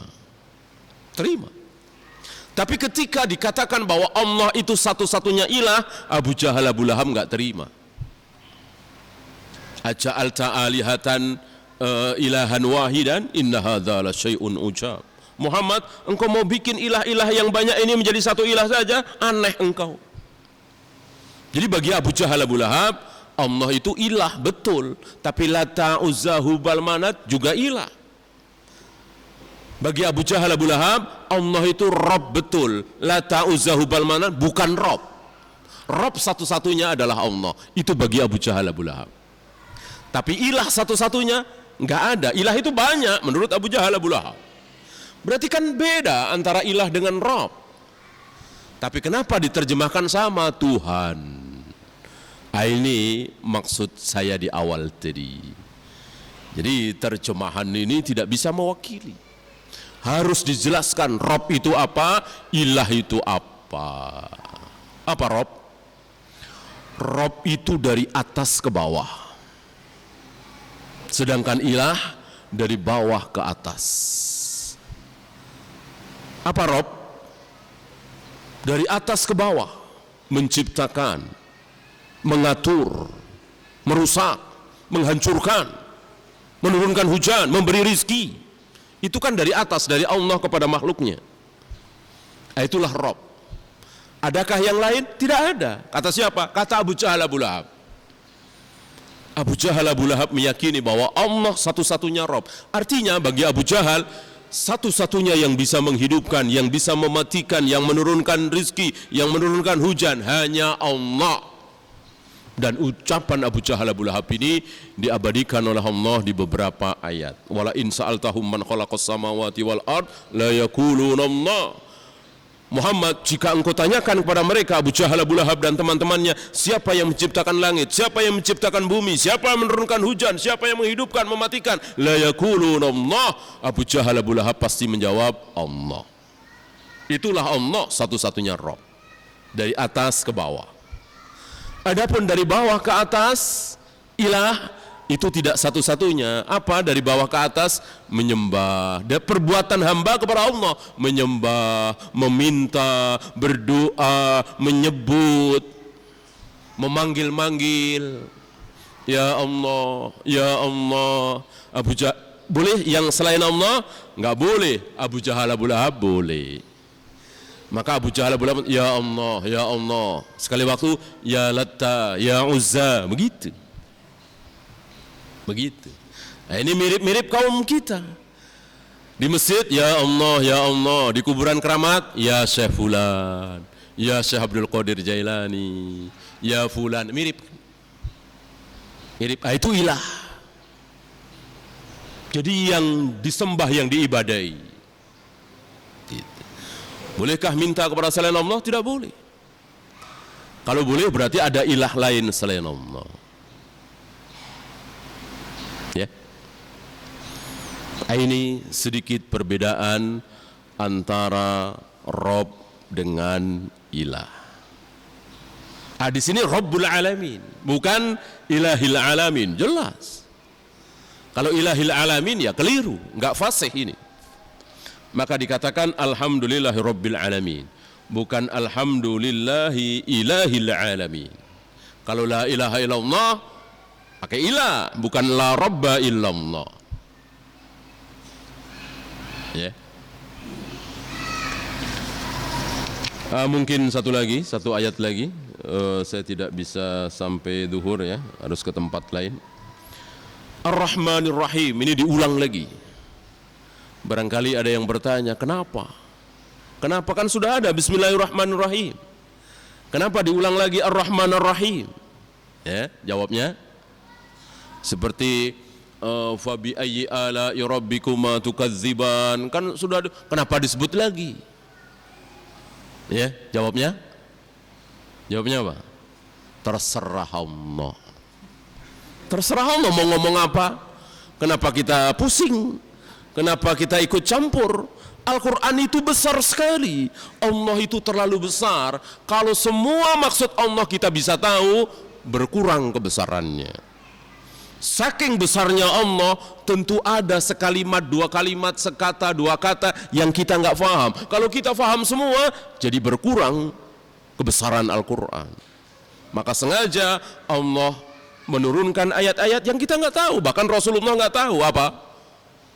Nun, maksud ayat cuman nun, ya, cuman qaf, cuman ha sama mim, cuman alif lam ra. Apa maksudnya? Gak ada yang tahu. Kenapa? Itulah Allah. Salah satu sifat Allah adalah nggak peduli. Orang mau ngomong apa nggak peduli, itu salah satu sifat Allah.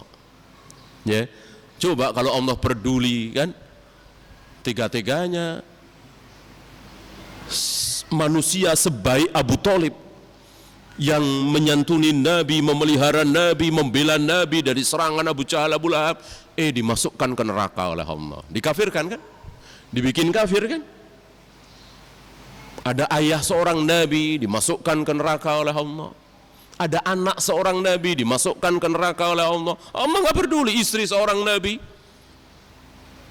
Nabi Lut, istrinya masuk neraka selama-lamanya. Nabi Nuh, anaknya di neraka selama. Allah nggak peduli. Allah nggak peduli. Ya. Bahkan sedang berilmu, sedang ditunggu-tunggu ilmunya, sedang kuat-kuatnya fisiknya, Allah matikan, nggak peduli. Imam Nawawi baru 44 atau 45 tahun kan, luar biasa kan, masih kuat fisiknya, ilmunya luar biasa. Tentu ditunggu-tunggu oleh kaum muslimin ilmu. Allah matikan, mati. Ya. Sementara Fir'aun yang luar biasa zalim biadab, Allah biarkan beratus-ratus tahun hidup. Inilah Allah tidak peduli. Allah mempunyai hikmah yang dirahasiakan. Ya, dirahasiakan oleh Allah hikmah-hikmah itu. Ya.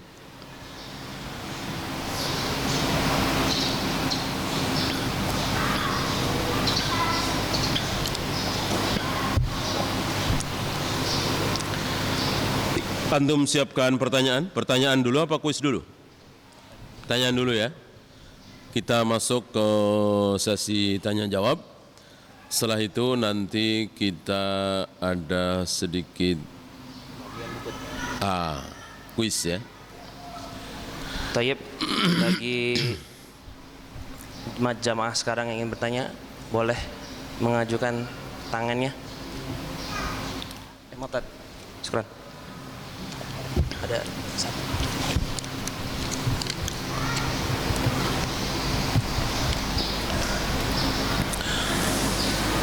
Apakah ada amalan atau doa secara syariat supaya mudah untuk menerima ilmu? Ada. Ada. Secara amalan adalah amalkan. Amalkan ilmu yang kita dapat, niscaya Allah akan menambah ilmu kita.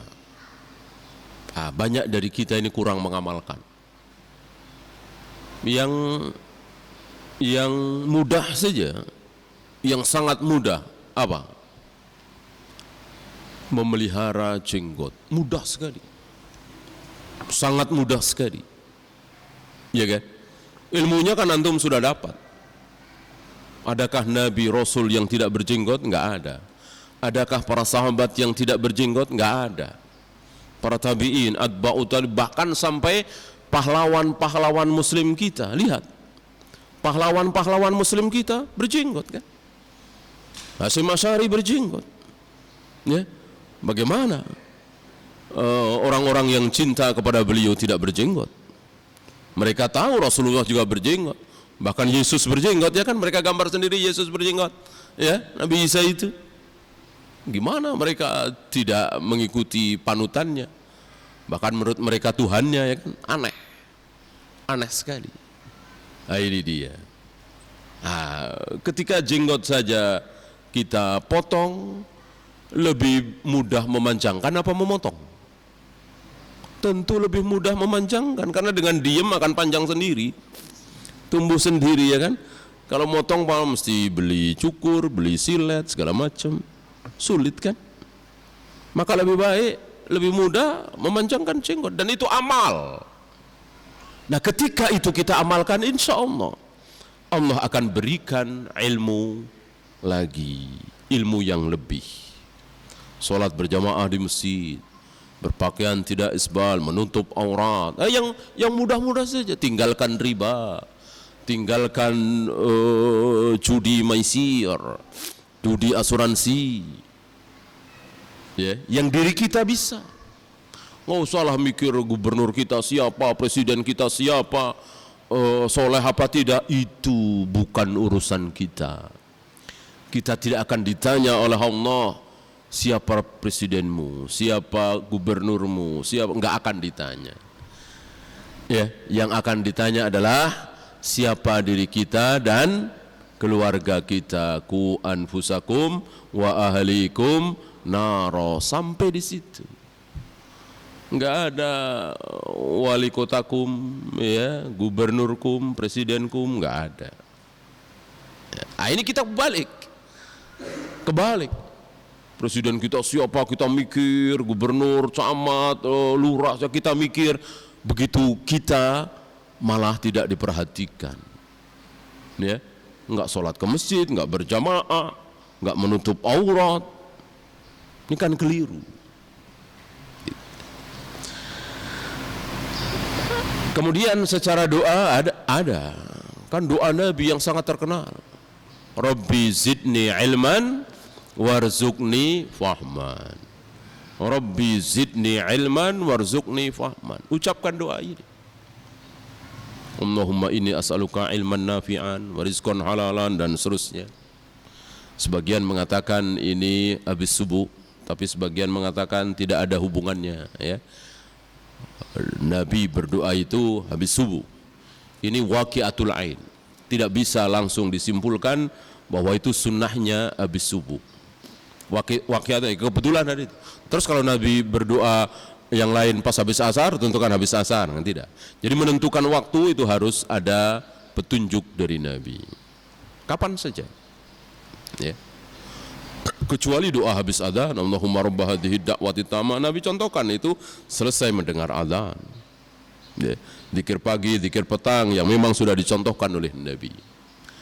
Tapi kalau nggak ada contoh dari Nabi, bebas. Bebas. Ya. Kapan saja.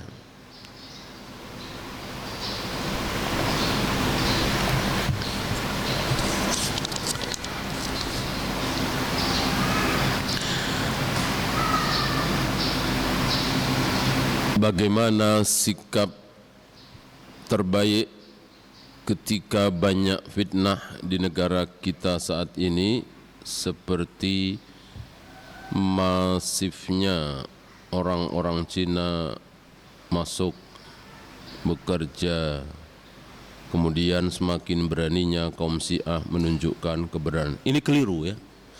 Orang-orang Syiah di Indonesia ini semakin berani apa semakin takut? Semakin takut, ya, semakin takut. Antum jangan bilang semakin berani. Yang semakin berani itu dai salaf. Mengatakan ini bid'ah, ini syirik, berani. Mereka nggak berani. Coba tampil di masjid kita, tampil di Al-Azhar, Istiqlal, saudara-saudara, nikah mut'ah, sunnah, mana berani? Nggak berani. Antum jangan salah lihat, nanti nggak faham fikul waqi. Nggak berani, nggak berani. Kita berani. Du'atus salam, teriak di Al-Azhar, teriak di Istiqlal, tahlilan bid'ah, muludan bid'ah, berani. Ya, Syiah sesat, sudah bukan orang Islam lagi, itu diteriakkan oleh dai-dai kita di masjid-masjid. Siapa yang berani? Kita. Mereka takut. Kemarin-kemarin mereka mau unjuk gigi, ya kan? Tenggelam lagi, kan? Enggak. Jangan takut. Jangan disebarkan ketakutan ini. Ya. Tidak. Jangan kecil harapan. Antum lihat dakwah salaf luar biasa. Di masjid-masjid, di kantor-kantor luar biasa. Dakwah mereka tidak. Mereka dari rumah ke rumah kok. Coba antum lihat pengajian Syiah di masjid mana? Enggak ada. Adanya di rumah-rumah. Menunjukkan bahwa mereka belum berani. Kita sudah berani. Gitu ya. Jangan takut. Dan jangan disebarkan berita-berita yang menakutkan kaum muslimin.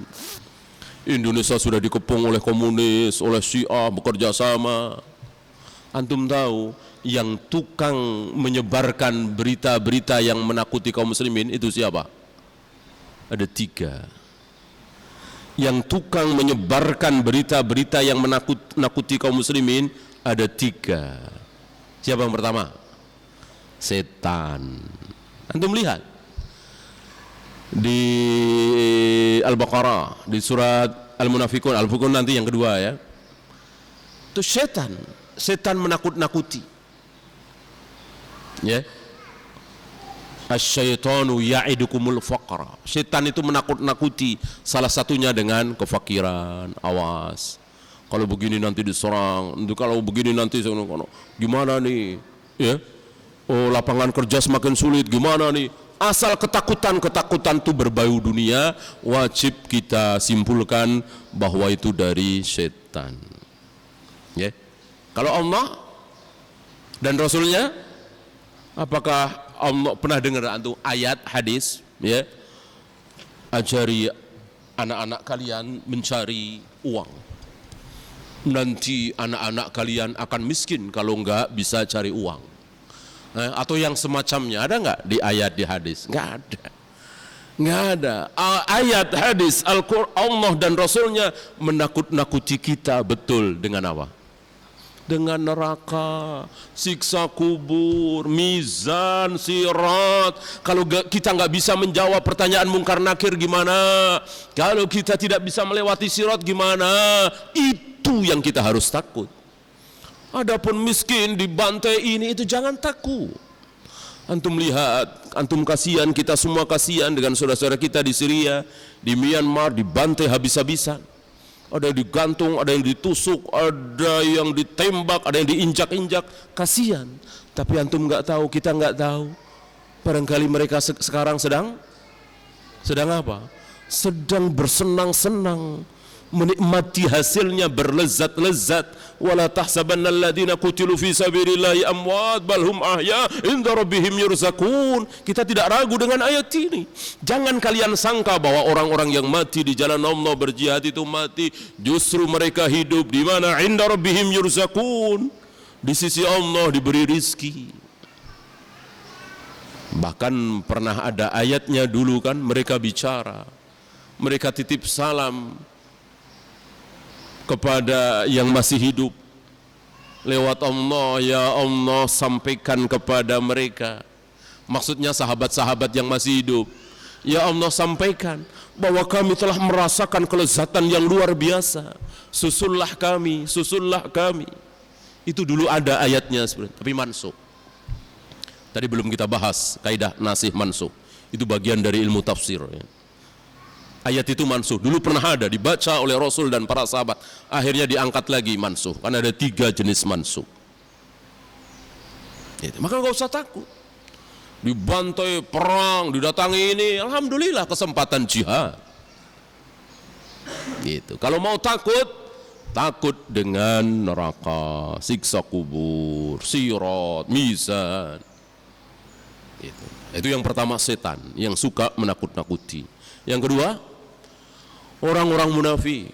Antum lihat surat Al-Munafikun dari awal sampai akhir, antum akan faham bahwa kerjaan orang-orang munafik adalah menakut-nakuti kaum muslimin. Yang ketiga, fasik. Orang yang fasik. Orang yang fasik nakut-nakuti. Ya.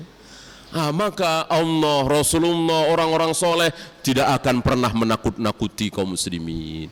Maka kalau ada berita yang buruk tentang kaum muslimin, disebarkan apa? Jangan.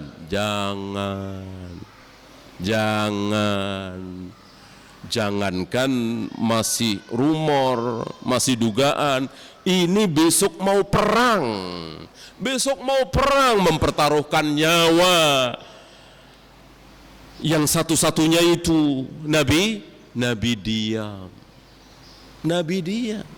Nabi cuman bilang, siap-siaplah besok kita berangkat. Lihat. Ya. Itu umumnya ketika Nabi mau perang, termasuk perang Badar. Enggak tahu kalau akhirnya terjadi perang kan. Satu-satunya perang yang diumumkan sebelumnya hanya perang Tabuk. Perang Tabuk yang Ka'ab bin Malik, Murarah dan Hilal, 3 orang tidak ikut itu, ya, kan disebutkan oleh Ka'ab bin Malik. Belum pernah Nabi mengumumkan akan berangkat perang kecuali perang Tabuk. Lihat, kan berangkat perang tentu kan kalau diumumkan kan berita ini akan sampai kepada anak-anak, sampai kepada wanita, istrinya, ibunya, menimbulkan keresahan. Maka Nabi tidak menyebutkan. Ya. Sekarang perang enggak, udah rame duluan. Padahal mana perang? Kalau di Syria, iya. Mana perang di negeri kita ini? Enggak ada. Kita masih leluasa bisa ke masjid, kita bisa ngaji, memahami sunnah. Kenapa ditakut-takuti? Awas PKI, awas Syiah. Mestinya mereka yang takut, bukan kita yang takut. Ini kok jadi aneh. Jangan disebarkan. Antum tahu nih, tetangga antum Syiah misalnya ya, 3 rumah misalnya. Pas antum melihat situ ada 5 orang Syiah sedang lasah golok. Misalnya ya. Ini bagusnya antum cerita apa jangan? Jangan cerita menakut-nakuti itu. Ya, jangan. Yang ada ini macam-macam udah saya habisi gitu. Jadi hadapi sendiri dulu. Ya, jangan disebarkan kemana-mana. Kasihan kaum muslimin, kasihan istri-istri kita, anak-anak kita. Kita harus jadi laki-laki.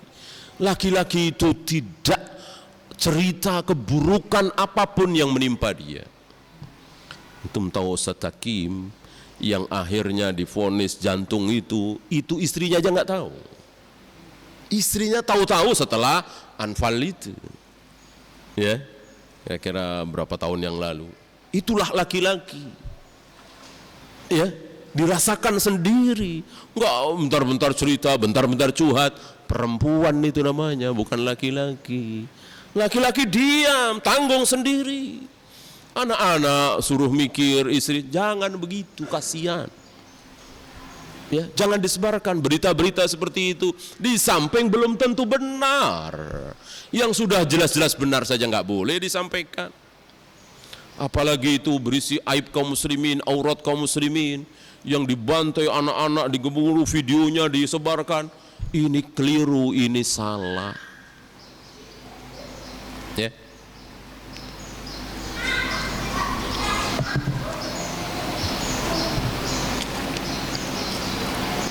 Apa iya kaum muslimin itu akan tergerak untuk membantu harus melihat video kaum muslimin dibantai, dihabisi, diinjak-injak? Saya kira tidak.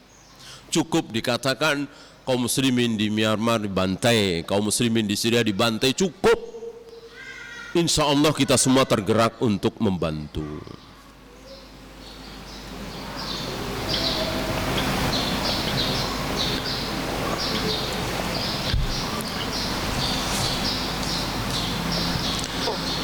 Bagaimana membujuk orang tua keluarga yang sakit fisik atau mental sehingga menolak dan putus asa untuk beribadah seperti sholat 5 waktu? Bisakah kita beramal jariah atas nama orang tua yang sudah meninggal? Tadi sudah kita bahas, boleh ya? Pahalanya untuk mereka, enggak usah diniatkan pun otomatis. Dengan kita sedekah, dengan kita zakat, dengan kita sholat, dengan kita melakukan kebaikan-kebaikan, otomatis orang tua kita yang sudah meninggal akan dapat pahalanya. Walaupun kita tidak meniatkannya, walaupun kita tidak mengatakan, ya Allah, berikanlah pahala sholatku ini untuk ayah ibuku, tetap akan sampai. Tentang orang yang sudah putus asa, tentu tidak ada yang bisa membuat dia tidak putus asa kecuali Allah. Maka jika orang bertanya, gimana cara menyadarkan ibu saya, gimana cara membuat ibu saya sadar supaya mau sholat, supaya mau pakai jilbab, pertanyaan ini tidak bisa dijawab hatta oleh Rasulullah. Rasulullah bisa bikin Abu Talib sadar? Enggak bisa. Rasulullah bisa bikin Abu Jahal, Abu Lahab dapat hidayah? Enggak bisa. Maka pertanyaan-pertanyaan seperti itu keliru. Gimana supaya ibu saya sadar? Gimana supaya ayah saya mau sholat? Gimana supaya istri saya, suami saya tidak mabuk lagi? Ini enggak ada yang bisa menjawab. Hanya Allah yang bisa melakukan. Ya, nggak bisa. Yang ada adalah gimana nasihat yang baik, gimana cara yang baik, ucapan apa yang baik kita ucapkan di hadapan keluarga yang masih mabuk, yang belum sholat. Ya, yang terbaik, wallahu a'lam, jangan tampil sendiri. Ajaklah ayah kita, ibu kita, saudara kita ke majelis ilmu. Ini saya kira cara terbaik. Daripada kita tampil sendiri belum tentu berakibat baik. Ya, ajak. disenangkan dulu, ajak makan, atau pulangnya nanti dijanjikan makan, main sini, urusan dunia yang halal. Diajak ke majelis ilmu. Kan majelis ilmu sunnah di Jakarta ini sudah banyak. Pilih mana yang terdekat. Mudah-mudahan dengan cara itu bisa sadar. Wallahu a'lam. Habis? Mungkin untuk sesi tanya jawab kita sudahi dulu. Maksud ke sesi berikutnya yaitu hadiah, dan Ustaz akan memberikan pertanyaan kepada yang bisa menjawab. Pertanyaan ya. Sebutkan 2 ayat, yang satu ditafsirkan, yang satu menafsirkan tentang keyakinan tadi. Silakan. Hah? Yang pertama di Al-Hijr tadi, wa'bud rabbaka hatta ya'tiyakal yakin. Yang kedua yakinnya di surat Al-Mudaththir, Ustaz. Iya. Artinya? Yang pertama artinya? Sembahlah Rabbmu sampai datang padamu al-yakin. Nah, terus yang di Al-Mudaththir? Mereka berkata, lam nakum minal musallin, kami dulu tidak salat, walam nut'imu miskin, Sampai yakin. Sampai datang kepada kami. Yakin. Yang kedua, sebutkan 4 metode tafsir tadi. Ayat yang menafsirkan ayat dengan ayat. Yang kedua menafsirkan ayat dengan hadis. Yang ketiga penjelasan ayat dengan pendapat para sahabat. Satu lagi. Iya. Apa bedanya Ar-Rahman dengan Ar-Rahim? Ar-Rahman secara umum diberikan di dunia untuk seluruh makhluknya. Adapun Ar-Rahim untuk orang-orang terpilih dan khususnya untuk akhirat. Iya. Alhamdulillah, kita tutup. Subhanakallahumma bihamdika asyhadu an la ilaha illa anta astaghfiruka wa atubu ilaik. Assalamualaikum warahmatullahi wabarakatuh.